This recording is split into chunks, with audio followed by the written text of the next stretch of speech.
Quand elle est allée chez la reine d'Angleterre pour recevoir une distinction, cette provocatrice née a oublié de mettre une culotte. Ben quoi? Je suis parti un peu vite. Enfin, c'est ce qu'elle a dit. Les hommages vont rester. Oh. Aujourd'hui, Vivienne Westwood.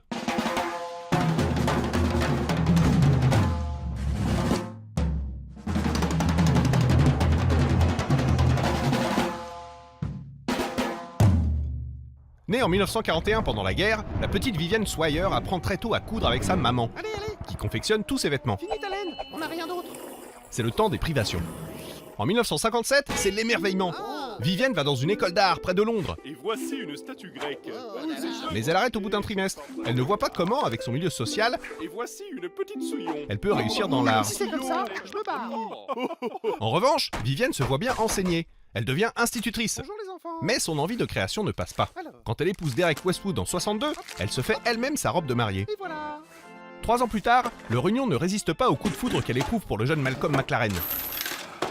Il aime le rock'n'roll, le fétichisme, le situationnisme et tout ce qui sent le soufre.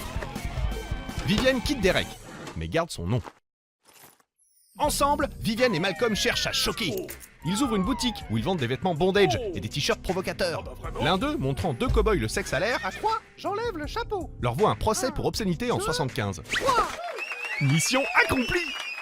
Forcément, leur boutique devient le quartier général du punk anglais. Bande de voyous, c'est quoi ce raffin? Viens là, toi. Pendant que Malcolm manage les Sex Pistols, Vivienne soigne leur look Sauvez-moi! et joue avec des slogans anti-système. Sauvez la reine! Une fois le punk récupéré, Vivienne passe à autre chose. Pour son premier défilé en 81, elle met à l'honneur d'autres rebelles, les pirates. À l'abordage. Vivienne aussi se révolte. Elle ouvre les yeux sur sa relation avec Malcolm. Il aime la faire pleurer chaque jour, le méchant. Alors, elle le quitte en 1983. J'en ai marre. Désormais, Vivienne est totalement fréquentable. Oh, salut Diana. Elle reçoit en 90 le prix de la styliste britannique de l'année. Yo Elisabeth. Et la reine la nomme membre de l'Empire. Le punk est vraiment très loin. Après 10 ans de célibat assumé, Vivienne craque en 92 pour Andreas, un étudiant autrichien de 25 ans. Inséparables, ils mélangent amour et travail.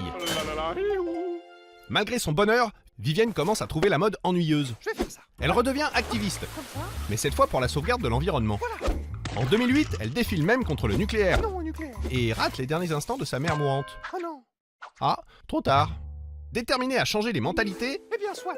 Je prends la plume. Vivienne écrit alors un manifeste, une sorte de pièce de théâtre, où Pinocchio, Alice au pays des merveilles, Aristote ou Hitler parlent du monde, de l'art ou de la propagande.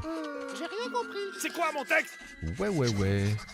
Toujours provocatrice, pour sa collection hiver de 2015, Vivienne a choisi comme emblème le prince Charles. À 3, j'enlève le slip. Oui, lui aussi Un, œuvre pour l'écologie. 3. Décidément, Vivienne n'est jamais là où on l'attend. Vivienne veut aussi que l'on achète moins. Mais si on achète chez elle.